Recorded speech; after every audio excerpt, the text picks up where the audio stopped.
Il est bon de vous parler juste à côté de Marie et je lui confie tout ce que je vais vous dire et j'espère ne rien trahir sur la sagesse qu'elle veut nous donner en gouvernant l'Église. Alors, nous allons aborder un sujet audacieux, difficile, mais fort important. J'exprimerai cette question: comment arriver à mener notre vie chrétienne dans une société en pleine mutation, en bouleversement, qui pourrait ressembler à une certaine fin du monde. Dans le climat ambiant mondial, avec ces séries de catastrophes, de crises politiques, économiques, financières ou de menaces de guerre qui pourraient détruire notre planète, certains pourraient penser que l'on vit les derniers temps de notre humanité. Est-on arrivé à la fin du monde ? Comme chrétien, la fin du monde résonne avec le retour du Christ dans sa gloire pour entraîner toute l'humanité au ciel. Est-ce aujourd'hui que le Christ va revenir ? Mais nous savons bien que dans l'Évangile, Jésus est très clair. Pour ce qui est du jour ou de l'heure, personne ne le sait, ni les anges des cieux, ni le Fils, mais le Père seul. Mais en même temps, Jésus nous invite à attendre son retour à tout moment, à veiller et à prier. D'ailleurs, rappelez-vous, à chaque messe, nous proclamons par 3 fois « Nous attendons ton retour dans la gloire ». Donc face à tout cela, il est impressionnant de remarquer les nombreux appels de Marie envers notre humanité à vivre les derniers temps. Rien que depuis ces 2 derniers siècles, la Vierge Marie est apparue de nombreuses fois. Elle ne cesse de répéter le même message que je résumerai en quelques mots. L'heure est venue, mon Fils va revenir sur terre, préparez-vous, convertissez-vous, faites pénitence, priez le chapelet et vivez de l'Évangile. Alors la question, que faisons-nous de ces paroles de Marie ? Comment entendre cet appel très pressant de Marie à ce que l'Église vit peut-être une époque assez très particulière, assez unique, dans des combats très profonds.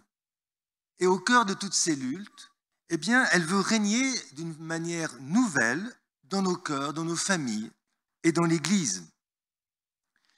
Alors, il me semble qu'une des manières pour recevoir cet appel de Marie à vivre ces derniers temps, c'est d'essayer de comprendre ce qui caractérise notre époque et qui justifie peut-être pourquoi Marie intervient autant dans le monde aujourd'hui. Pourquoi, par rapport à depuis 2000 ans, elle intervient aussi souvent.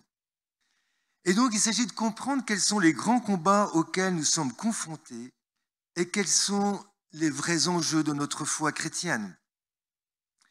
Je voudrais avec vous relever un défi, d'essayer non pas de faire de la géopolitique un peu aventureuse, mais de mettre un peu de lumière sur ce qui se passe dans notre société et dans l'Église aujourd'hui, en plein bouleversement.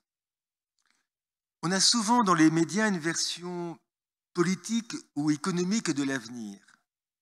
Mais comme chrétien, il est bon de rechercher à avoir un regard de foi sur l'aujourd'hui et sur l'avenir. Un peu à l'image de son sanctuaire qui est élevé, eh bien, prenons du recul pour mieux voir le sens profond de ce qu'on essaye de vivre.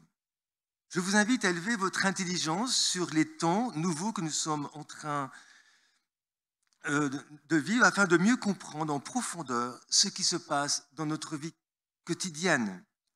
Notre foi, elle demande d'être lumineuse, elle nous donne de la lumière, elle nous invite à essayer de comprendre ces combats que nous vivons au quotidien. Et plus je comprendrai, plus je pourrai mieux lutter. Alors, me semble-t-il, nous sommes en train de vivre 2 grandes révolutions uniques dans l'histoire de l'humanité et qui peuvent nous entraîner à penser que nous vivons des temps extrêmement particuliers. Première révolution, un changement de civilisation à une rapidité extrême. En quelques décennies, d'un monde traditionnel agricole-industriel, on est passé à un monde dit postmoderne, le monde du numérique, le monde du virtuel. Deuxième grande révolution, nous arrivons aujourd'hui à ce qu'on peut appeler la fin de la chrétienté. Après 1600 ans d'influence de l'Église sur l'Europe et d'une manière sur le monde, la société occidentale cherche à créer un monde nouveau, postmoderne, sans Dieu, centré sur l'homme, centré sur son individualité. Alors, face à ces deux grandes révolutions, posons-nous trois questions et qui vont structurer mon propos. Première question, est-ce que la question de la fin des temps se pose à nous? Comment elle se pose à nous dans notre société? Et personnellement, comment je la vis dans ma vie professionnelle? Est-ce que je suis en paix avec ce qui se passe ou au contraire, je suis troublé, je suis inquiet et même désespéré? Deuxième question, centrée plus sur l'Église. Comment la question de la fin des temps se pose dans l'Église? Personnellement, comment je la vis? Ai-je encore confiance dans l'Église avec tout ce qui se passe, toutes les fragilités de l'Église? Est-ce que je crois que l'Église peut se renouveler? Et enfin, ce sera ma troisième partie, comment Marie veut nous aider à vivre cette époque unique que nous traversons. Alors, première question, plus au niveau sociétal, comment essayer de comprendre ces temps si particuliers que nous vivons? Il me semble que depuis les années 1960, on est passé dans un monde nouveau et, je l'évoquais, un changement de civilisation. C'est la première fois que parmi les 17 grandes civilisations que l'on compte depuis à peu près 20-30 000 ans, qu'une civilisation est en train de mourir aussi rapidement en 60 ans. D'une civilisation occidentale judéo-chrétienne, on passe en 60 ans à un monde postmoderne. Deux événements m'invitent à penser cela. D'abord, la globalisation du monde. Je l'évoquais, on traverse de multiples crises que les médias ne cessent d'orchestrer, économiques, politiques, financières, etc., écologiques, sanitaires, mais qui montrent l'interdépendance entre les pays. Et ça, c'est unique. Jamais il y a eu une telle dépendance. Un pays qui s'écroule, c'est toute l'humanité qui en pâtit. Et ça, c'est un signe, comme dit le Concile Vatican II, un signe assez nouveau. Et chacun d'entre nous, on est touché par la crise en Ukraine, par bientôt peut-être la crise à Taïwan. Il y a une interdépendance qu'il faut sentir et qui est très propre à notre temps. Prenons l'exemple des trois grands fléaux qui ont couru pendant des millénaires et qui sont marqués dans la Bible. La guerre, l'épidémie et la famine. Et on croyait que dans notre monde postmoderne, ça serait fini ces fléaux. Or, depuis 3 ans, qu'est-ce qu'on remarque? La guerre, elle est en Ukraine, au cœur de l'Europe, et elle nous déstabilise. Et le pape François aime dire que nous sommes dans une 3e guerre mondiale aujourd'hui, par morceaux. La guerre est omniprésente, malgré la postmodernité. Pour l'épidémie, je ne veux pas enfoncer des portes ouvertes, on a vu que ce fameux coronavirus, avec les médias et avec les transports, ont pris une dimension mondiale, alors qu'il y a eu très peu de morts. La peste, au XVIe siècle, a fait mourir 1/3 de l'Europe. C'est ridicule comme épidémie, mais elle est tellement orchestrée que c'est devenu un événement mondial. Ça, c'est complètement nouveau. Et la famine, on était persuadé en l'an 2000 qu'il n'y en aurait plus, et on voit bien, notamment à travers la crise de l'Ukraine, il y a des centaines de millions de gens aujourd'hui qui ont faim. Autre exemple de la prise de conscience que l'humanité peut s'autodétruire. Nous le savons, une guerre atomique est capable d'anéantir la planète. Et on n'en est pas loin. Regardez ce qui se passe à Taïwan. Regardez ce qui se passe dans plusieurs lieux. C'est possible. Il y a une menace aussi écologique. Il y a le dérèglement de la planète. Il y a la baisse des ressources naturelles. Vous entendez ça régulièrement, je ne veux pas enfoncer des portes ouvertes. Qu'est-ce que je veux dire? C'est que le mal, il a toujours existé. Et chaque époque a dit, mon Dieu, on arrive au paroxysme du mal. Mais me semble-t-il, ce qui caractérise notre époque, c'est que le mal sur deux choses à une ampleur unique. Le mal est mondialisé, dans une interdépendance, et ça, c'est un signe des temps. La deuxième chose, c'est que le mal a une intensité, une profondeur inégalée depuis des siècles. Et je le vois notamment sur la conception de la nature humaine. En effet, on a construit petit à petit un monde postmoderne sans Dieu.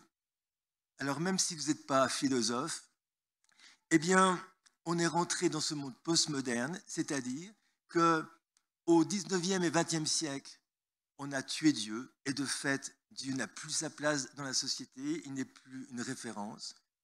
Et au 21e siècle, on peut s'interroger si on n'est pas en train de tuer l'homme, le sens même de la nature humaine.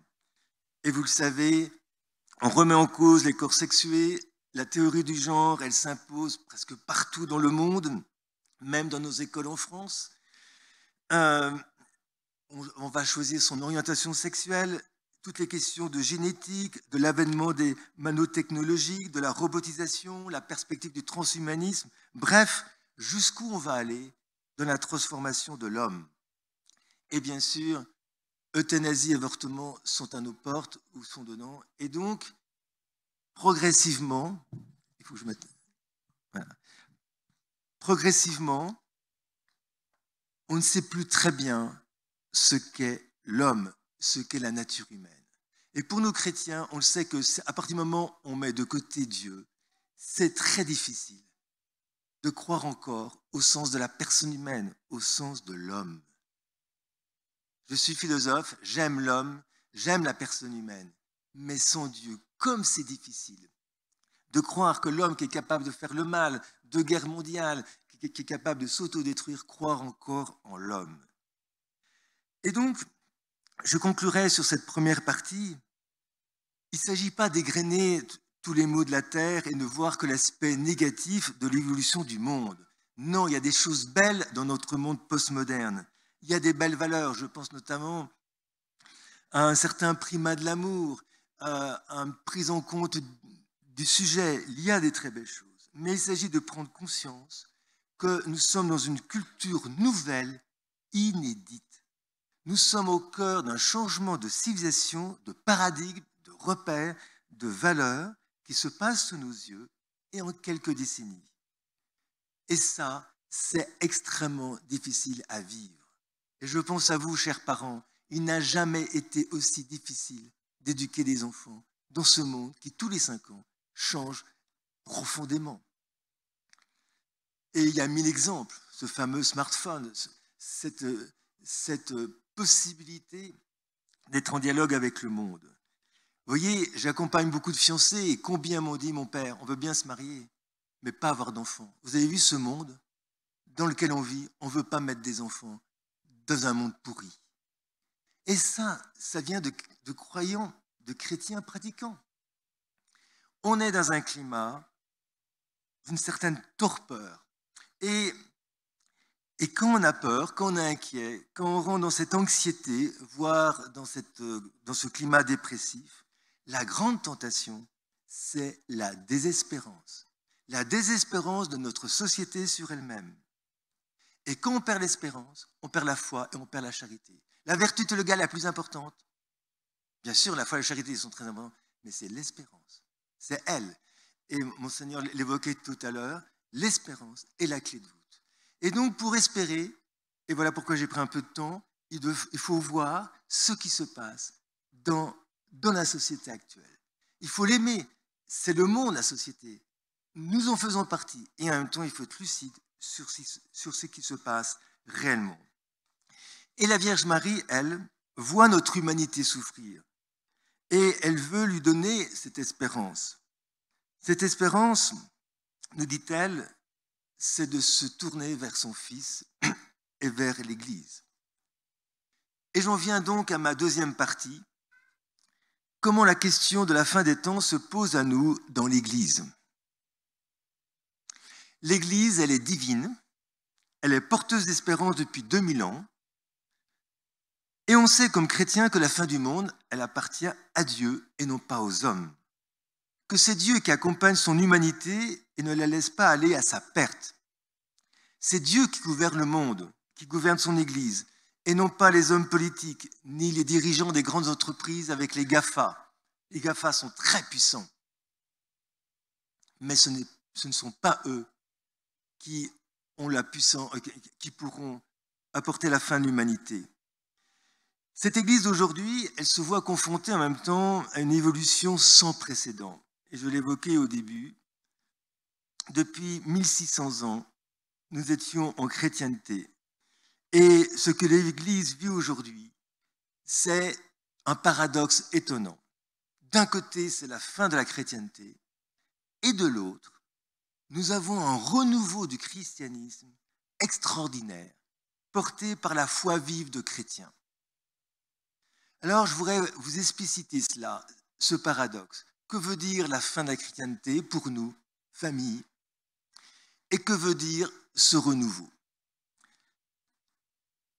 Je tiens cette expression fin de la chrétienté d'un très beau livre de Chantal Delsol, que peut-être certains d'entre vous ont lu, cette philosophe à Lyon, qui avec audace, un peu avec force, montre que depuis la Révolution française, on assiste à un recul de la chrétienté avec une sécularisation grandissante pour arriver aujourd'hui à ce que l'Église n'a plus vraiment d'impact dans la société. Sa parole est devenue qu'une opinion. Quand un évêque parle, même quand le pape parle, c'est une opinion comme une autre qu'il faut écouter, mais sans plus. On voit reculer partout l'influence du christianisme sur la société. Et après que l'Église ait eu un impact extraordinaire sur l'Europe et sur une bonne partie du monde pendant des siècles, sa capacité de régenter les mœurs des hommes n'est plus là. L'Église est devenue une minorité. Même si le monde moderne ou postmoderne reste fondé sur la chrétienté, même si les valeurs de liberté, égalité, fraternité que tout le monde répète en France, ce sont des valeurs chrétiennes, mais on les a coupées de la source. On a osé affirmer que l'Europe n'a pas de racines chrétiennes. Et donc la question se pose à nous, chrétiens.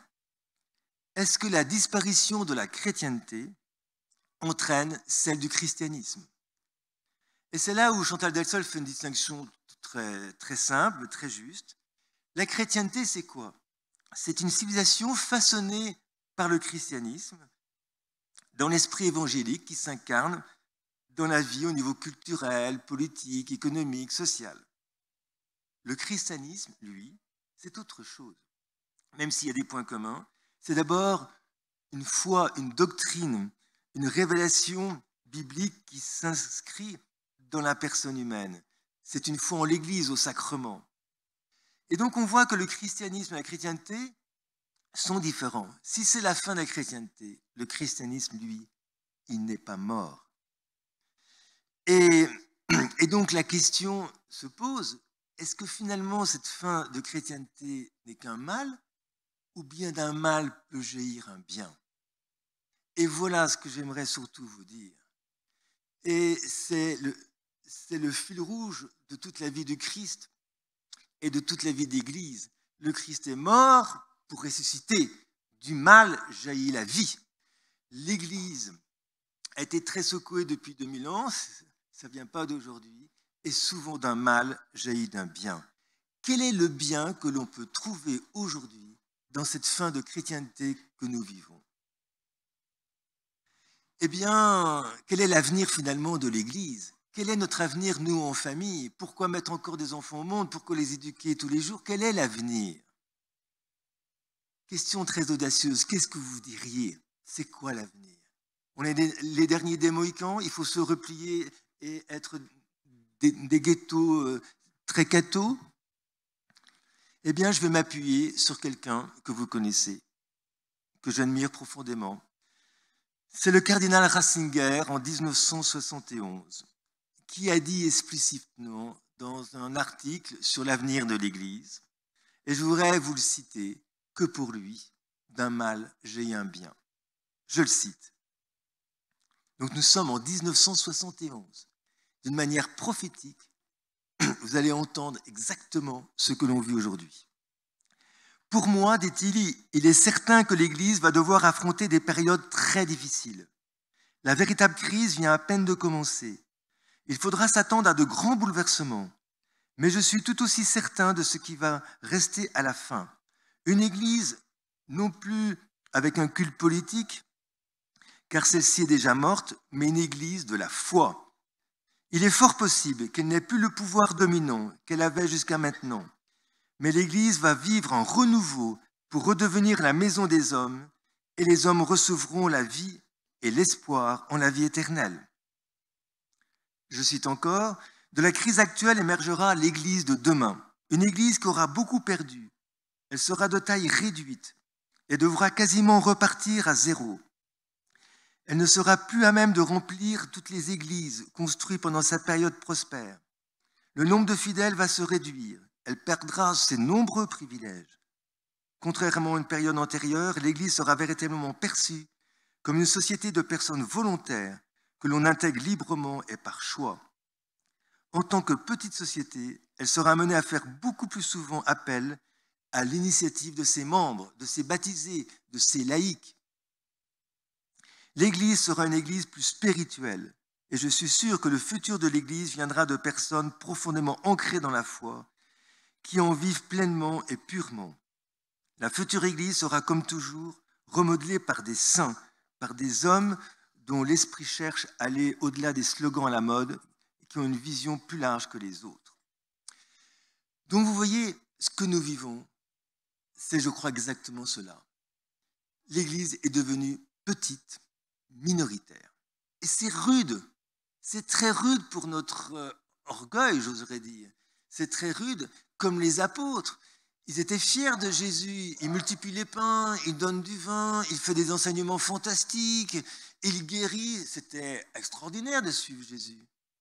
Mais le jeudi saint, le vendredi saint, il n'y avait plus personne. Le Christ est devenu un esclave. Dénudé, il meurt. Là, il n'y a plus personne.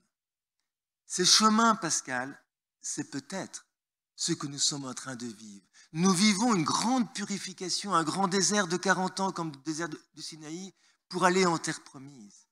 Nous vivons une purification pour un renouveau d'un mal géant bien. Alors, quel est ce renouveau que l'Église nous propose? Eh bien, quelques années plus tard, le cardinal Ratzinger est devenu le pape Benoît XVI. Et en 2009, ce qui est peu connu, et c'est ce que je voudrais orchestrer maintenant, et ce qui est le plus important de ce que je voulais vous dire, le pape Benoît XVI nous dit que l'avenir de l'Église, c'est d'être une minorité créative. Il prend ce concept d'un certain philosophe, Arnold Toby, qui, anglais, en 1932, a développé cette thèse que tous les changements de civilisation, que tous les grands changements venaient d'un petit groupe qui se rassemblait et qui faisait bouger la masse.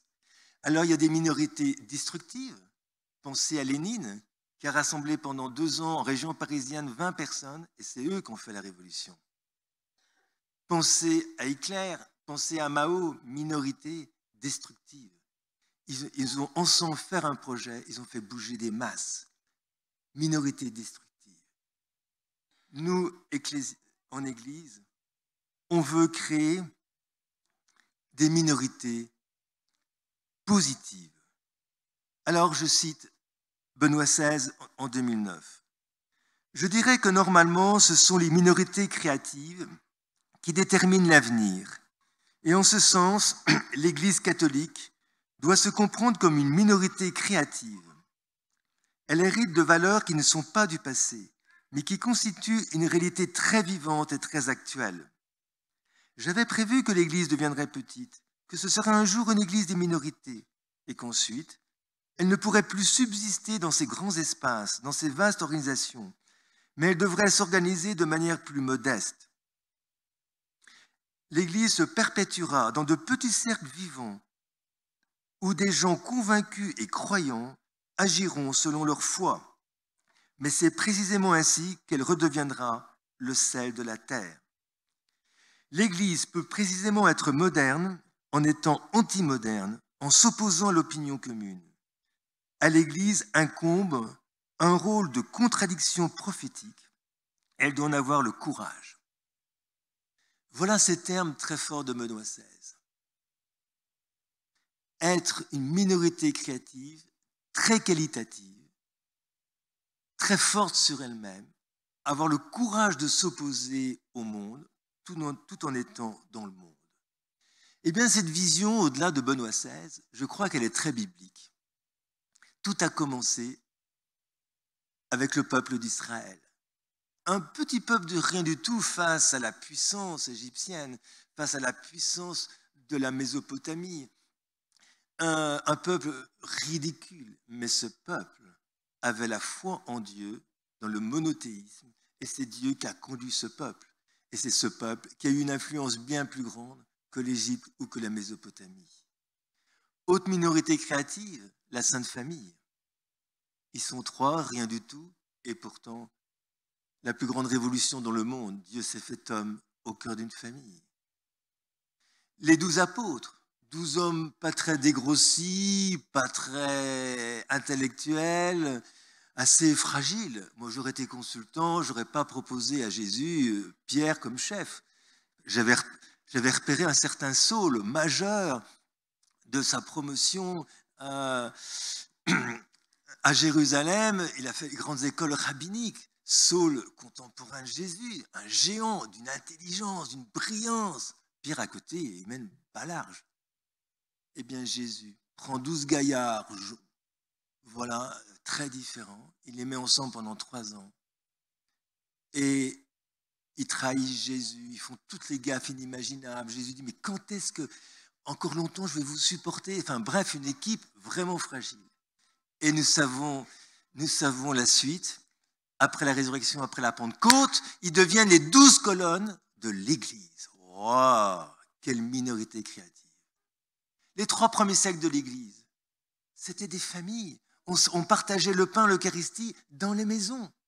Il fallait se cacher, c'était les familles qui portaient la foi.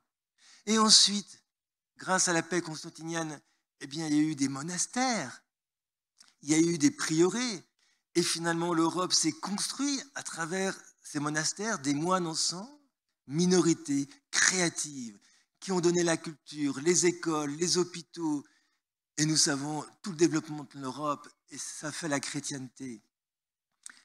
Et ces religieux au XVIe, XVIIe, XVIIIe siècle qui sont partis dans le monde entier, les franciscains, les dominicains, les jésuites, quelques prieurés, quelques petites équipes qui ont un rayonnement fantastique. Et nous arrivons au Concile Vatican II. Et j'aime beaucoup le cardinal Cantalamessa qui dit qu'il y a 4 grandes vagues dans l'évangélisation. La première vague, c'est les évêques portant les familles. La deuxième vague, ce sont les moines. La troisième vague, ce sont les religieux au XVIe, XVIIe siècle. Quatrième vague, Concile Vatican II. La sainteté est donnée à tout baptisé. La vocation de tout baptisé, c'est de porter l'Église. Eh bien, l'heure est venue, avec Marie, de créer ces minorités créatives, pas d'abord en s'appuyant sur des prêtres, pas d'abord en s'appuyant sur des évêques, en s'appuyant d'abord dans notre grâce baptismale. Nous avons la grâce, vous avez chacun la grâce de pouvoir, en famille, justement, devenir une minorité créative. Regardez l'alliance mariale. Extraordinaire. C'est venu de quelques baptisés qui se sont réunis ensemble, qui étaient scotchés à Marie. Il faut qu'on puisse parler de Marie grâce à eux. Il y a ce festival, grâce à eux. Il y a des quantités d'exemples. Pensez aux groupes de prière, aux cellules d'évangélisation. Pensez à des paroisses très vivantes qui donnent du souffle. Je suis dans un prieuré à une dizaine de frères. On peut être une minorité créative. Voilà peut-être, vous voyez, l'avenir de l'Église. Le petit reste, qui est du sel, qui donne du goût. Le petit reste, qui donne comme une petite lumière, mais qui éclaire loin. C'est les images que Jésus a prises. Vous connaissez par cœur ces paraboles. Être le sel de la terre. Mais le sel, c'est pas grand-chose dans un repas. Moi, je préfère un bon beefsteak. Je préfère du sel, c'est vraiment... Eh bien, on n'est que du sel. C'est pas très sympathique d'être que du sel. eh bien peut-être qu'il faut l'accepter humblement pour donner du goût, pour donner de la lumière. Soit sel et soit lumière. Alors, la vraie question est celle-ci. Comment nos familles, ou comment dans notre vie de célibataire ou de veuvage, ou toutes les personnes qui sont seules, comment tenir dans cette église, où trouver ces minorités créatives? Et surtout, à partir de quand un petit groupe peut devenir vraiment une minorité créative? Il y a des prieurés de frères où rien ne se passe. Il y a des familles, on est catho, on va à la messe, mais rien ne se passe. On peut suivre des retraites, des colloques où rien ne se passe. Quels sont les critères? Comment faire pour devenir une minorité créative? Il y a des paroisses, on donne les sacrements, et puis rien vraiment ne se passe. Il n'y a pas le feu, il n'y a pas l'évangélisation. Qu'est-ce qu'il faut faire pour qu'une minorité rayonne, évangélise? Eh bien, j'ai la solution. Il faut 3 choses.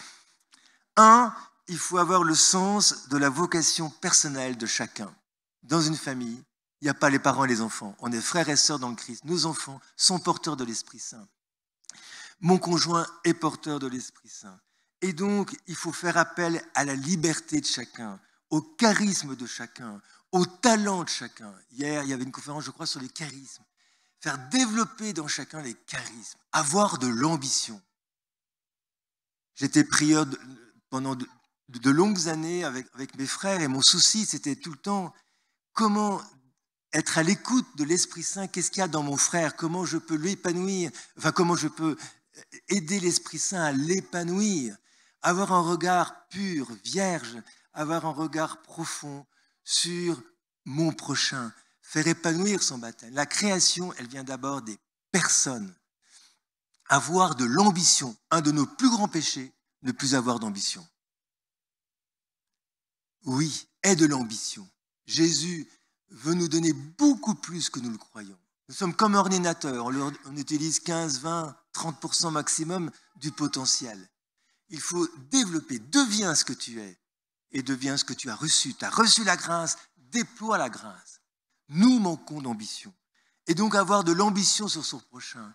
Et j'invite tous les responsables de groupes de prière ou de paroisse, tous ceux qui sont là, c'est votre premier rôle de leader, faire développer les talents de l'autre, les talents, les charismes.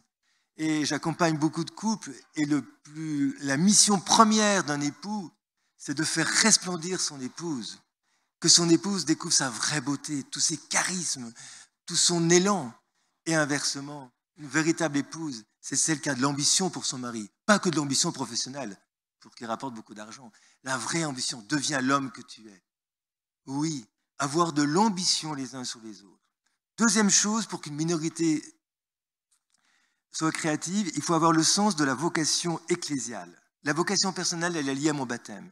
La vocation ecclésiale, quand 2 ou 3 sont réunis en mon nom, je suis là au milieu d'eux. Le Christ ne veut pas nous sauver seuls. Nous sommes coincés. C'est non négociable.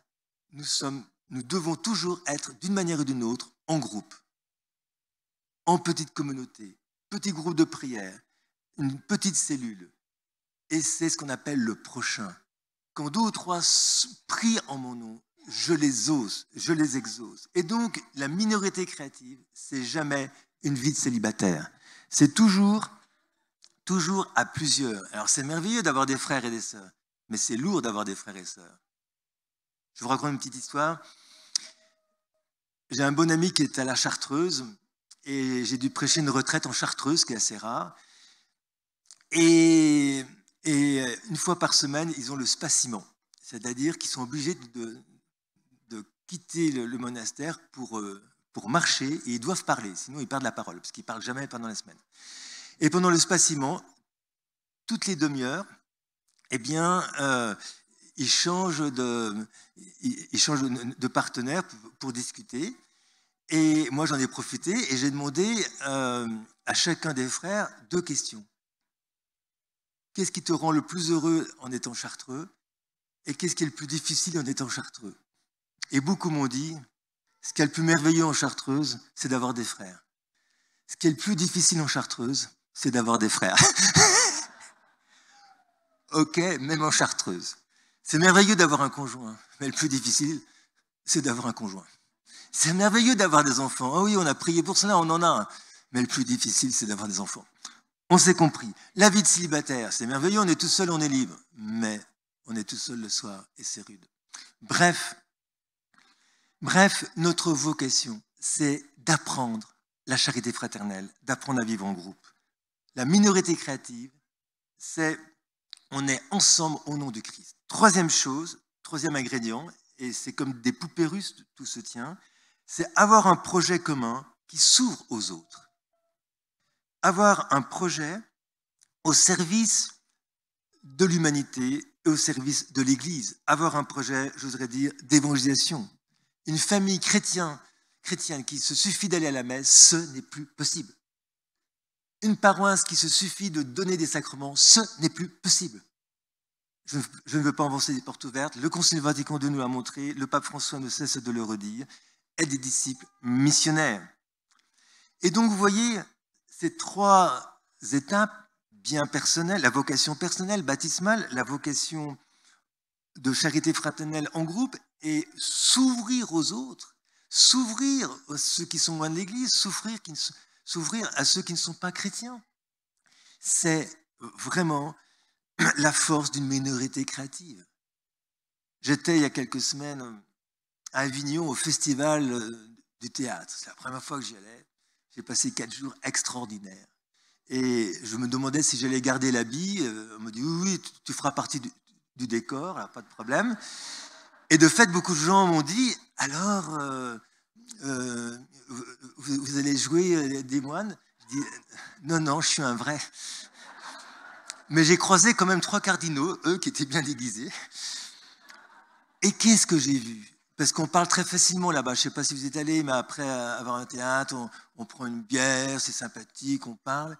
Et le nombre de personnes qui sont venues me voir et qui m'ont dit, vous savez, je ne mets plus les pieds à l'église depuis 30 ans, 40 ans, j'étais blessé par l'église. Que des accusations, mais je sentais en eux une vie chrétienne. Ils étaient chrétiens, ils avaient des vraies valeurs. On a eu des discussions passionnantes à travers le théâtre. Et je me disais, mais quelle évangélisation il faudrait avoir auprès de ces gens? Vous avez 53% de Français qui se disent encore catholiques. C'est énorme. Et sur ces 53%, il y en a à peine 1% de pratiquants, c'est-à-dire une fois par mois. Donc il y a une masse de gens en France qui ont une culture chrétienne, mais qui ont lâché prise pour 1000 raisons. Et donc je crois que l'avenir, surtout pour nous en France, c'est vraiment cela. L'avenir est entre nos mains. C'est de constituer de différentes manières ces petites minorités créatives. On n'est pas grand-chose, mais à plusieurs, on peut être du sel. Alors je vous pose ces questions. Comment je considère l'évolution de l'Église? Ai-je encore une certaine nostalgie d'une Église triomphante? Est-ce que je crois que ma famille peut devenir une minorité créative? Alors voilà, si je résume cette deuxième partie, dans un contexte menaçant pour l'homme et pour l'Église qui ne vit plus en chrétienté, j'ai une nouvelle espérance à avoir que ce qui est petit peut devenir grand. La petite graine de sénévé peut toucher notre humanité. Et peut-être que c'est une permission de Christ. Alors, je termine ma troisième partie. Comment Marie veut nous aider à vivre ces minorités créatives? Comment Marie veut nous aider à vivre ces derniers temps?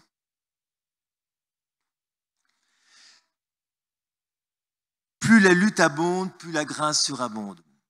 Plus le péché abonde, plus la grâce surabonde. Je suis assez bouleversé de voir que depuis 2 siècles, la Vierge Marie ne cesse d'être mise en lumière. D'abord par le magistère de l'Église. 2 dogmes, 1854, l'Immaculée Conception. 1950, l'Assomption. Et j'espère dans quelques années, Marie, médiatrice de toute grâce. Ensuite, le Concile Vatican II, chapitre 8 de Lumen Gentium, Marie est le cœur de l'Église. Et le pape Paul VI qui promulgue Marie, mère de l'Église, à la fin du Concile. Ensuite, les apparitions de Marie. Je m'appuie sur Monseigneur Laurentin, le grand spécialiste marial, qui a compté le nombre d'apparitions. Savez-vous combien de fois Marie est apparue, selon nos connaissances, depuis 2000 ans. 2562 fois. 2562 fois en 86 pays. Et au XXe siècle, Marie est apparue 295 fois. Rien qu'en France, 240 lieux sont dédiés à Marie. Bien sûr, il y a toutes les apparitions personnelles de Marie au fond des cœurs, c'est des milliers, mais celles qui sont reconnues d'une certaine manière, c'est énorme. Et Marie, depuis 2 siècles, ne cesse de dire le même message, l'urgence de la conversion pour les péchés, que nous vivons les derniers temps dans l'attente de Christ. Il faut prier le chapelet, porter le scapulaire, faire pénitence et se consacrer à son cœur immaculé. Donc vous voyez, il y a une église très mariale dans la lumière de l'eschatologie, de la fin des temps. Il y a un lien entre la fin des temps et Marie qui est donné depuis 2000 ans, depuis 2 siècles par l'Église. Et donc, il s'agit de comprendre ce don nouveau de Marie au cœur de tous les combats que nous connaissons. Pourquoi Marie intervient d'une manière très nouvelle par rapport au XVIe siècle, par rapport au VIIIe siècle, par rapport au Ve siècle? Pourquoi Marie intervient beaucoup? Parce que je crois que la grâce de Marie, c'est d'être au cœur du combat. Et je vais vous donner 3 lieux dans la Bible où Marie est au cœur du combat. Premier lieu, peu connu, mais capital, dans la Genèse. On connaît par cœur le péché originel. Mais qu'est-ce qui est dit dans ce langage symbolique, mais métaphysique très profond? Que la femme écrasera la tête du démon et que le démon mordra le talon de la femme. Mordre au talon. Le talon, c'est la fragilité de l'homme. Quand on fait tomber l'homme. Et c'était une annonce que le Christ, vrai homme, va tomber. Il meurt sur la croix en raison du démon. Par contre, la femme écrasera la tête. C'est l'annonce de la rédemption. Le Christ est ressuscité. Il est victorieux.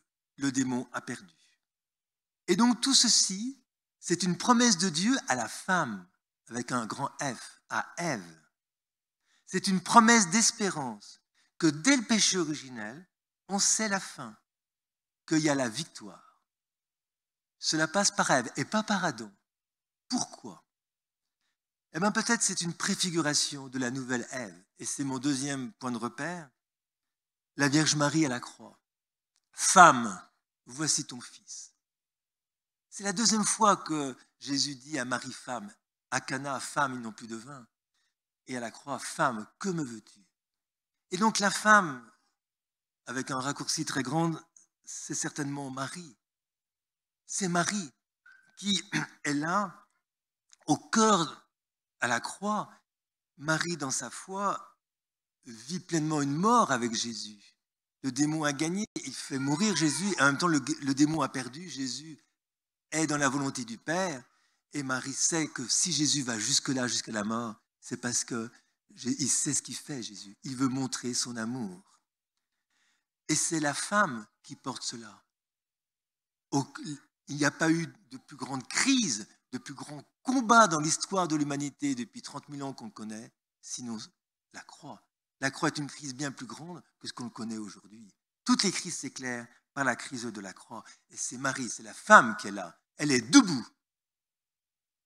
Troisième passage, l'Apocalypse chapitre 12. Le dragon essaye d'engloutir la femme, mais la femme s'enfuit au désert. Le démon ne peut pas l'atteindre.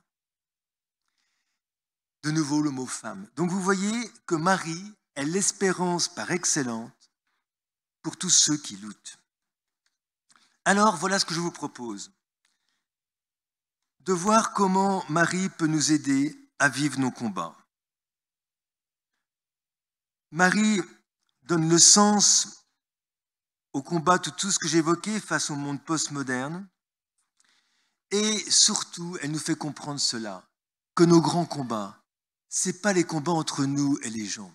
Le vrai combat, c'est le combat de la lumière contre les ténèbres, de Jésus contre Satan. La lumière est venue, mais les ténèbres ont rejeté la lumière. Ce vrai combat n'est pas le tien. C'est le combat du Christ dans son Église contre Satan. Frères et sœurs, arrêtez de prendre trop au sérieux vos combats.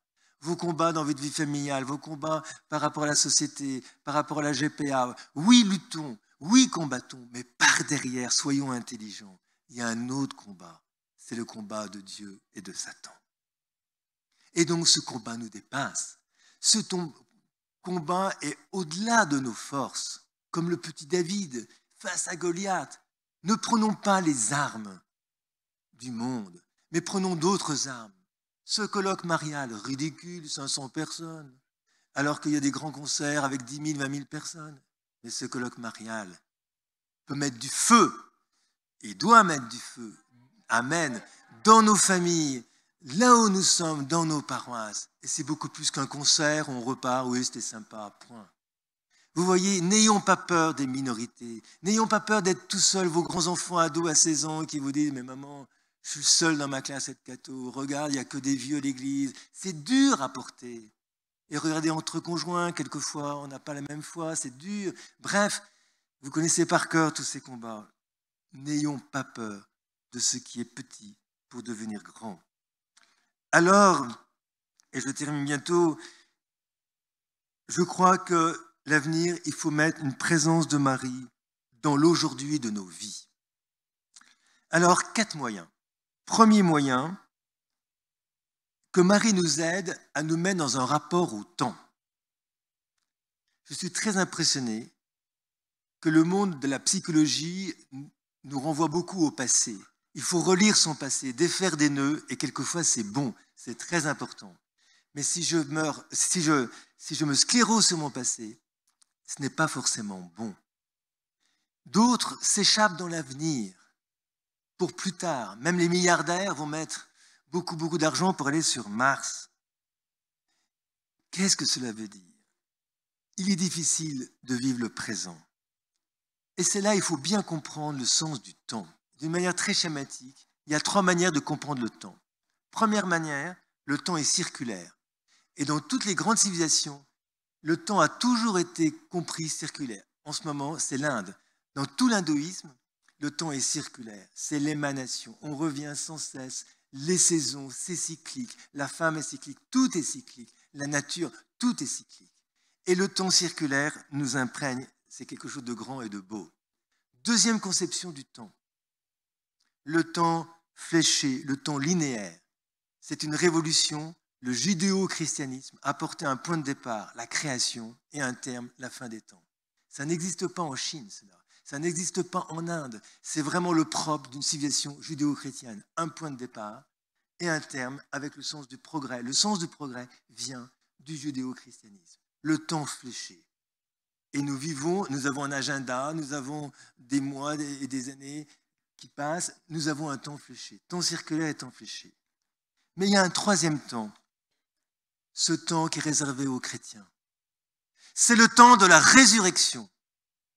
Qu'est-ce que c'est que le temps de la résurrection? C'est l'éternité.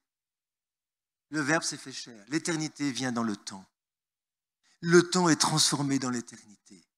Et le Christ, en mourant dans le temps, il est ressuscité dans l'éternité. Eh bien, la foi chrétienne nous inscrit dans la vie du Christ. Et pour nous montrer cela, il a inventé, avant de partir, quelque chose, un testament. Faites ceci en mémoire de moi, l'Eucharistie. L'Eucharistie, c'est quoi? Dans quelques minutes, on va célébrer la messe. Aujourd'hui, le Christ est mort et ressuscité. C'est l'aujourd'hui de Dieu. Dans le Christ, le Christ est dans l'aujourd'hui et non pas il y a 2000 ans. Nous sommes dans le temps de la résurrection. Nous sommes dans le temps, dans l'aujourd'hui de Dieu. Eh bien voilà, première piste que Marie nous dit, fais de ta journée une journée eucharistique, fais de ta journée une journée de résurrection. Sois riche de ton passé, purifie ton passé, ouvre-toi à l'avenir, et c'est bien, mais arrête d'avoir peur de l'avenir, d'avoir peur du monde. Arrête de croire que la chrétienté, c'était forcément mieux il y a 3 siècles ou 4 siècles. Vis l'aujourd'hui de Dieu. Deuxième moyen, le chapelet. Toute l'après-midi va être consacrée au rosaire. Et c'est quoi cette histoire de chapelet? Pourquoi Marie a inventé le chapelet? C'est très simple. C'est la sanctification de toutes les émotions que nous avons dans une journée. Mystère joyeux, nos joies de vivre sur cette terre. Mystère douloureux, toutes les épreuves. Mystère lumineux, mystère glorieux. De la mort jaillit la vie. Marie veut tout simplement saisir notre personne. Et pourquoi réciter le chapelet? Pour s'habituer à voir nos journées avec elle. Troisième moyen, la pénitence. C'est pas très fun la pénitence, mais je crois qu'il n'y a pas de vie spirituelle sans purification. Nous sommes dans un confort matériel inimaginable. On est dans des zones vraiment où on peut s'endormir. Et donc, arriver à être pauvre de soi pour riche de Dieu. Et c'est bien de toucher d'une manière ou d'une autre la morsure. La pénitence, c'est très curieux, mais nourrit une vie spirituelle. Alors, il n'y a pas que la pénitence, la nourriture, arrêtez avec ça. Enfin, ce n'est pas l'essentiel. La vraie pénitence, c'est la pénitence du cœur, de l'esprit. Arrêtez de critiquer, arrêtez de toujours incendier les hommes politiques, arrêtez d'avoir une vision négative sur le monde. Il y a la pénitence, vraiment, de pouvoir toujours être positif, de pouvoir être des signes d'espérance. J'aime beaucoup Mère Teresa qui disait, quand vous rencontrez quelqu'un, que cette personne ait toujours plus d'espérance dans son cœur qu'avant que vous l'ayez rencontré. Je répète, que cette personne ait toujours plus de joie et d'espérance dans son cœur avant de le rencontrer. Est-ce que mes paroles, la vraie pénitence, elle est là?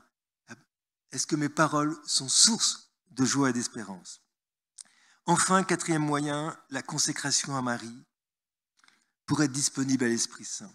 Le grand testament de Jésus, c'est l'Eucharistie, mais c'est aussi le don de l'Esprit Saint. Alors, vous voyez, donc je vais conclure. Posez-vous la question, comment Marie peut être présente dans nos minorités créatives? Comment Marie peut envelopper nos liens et faire toutes choses nouvelles?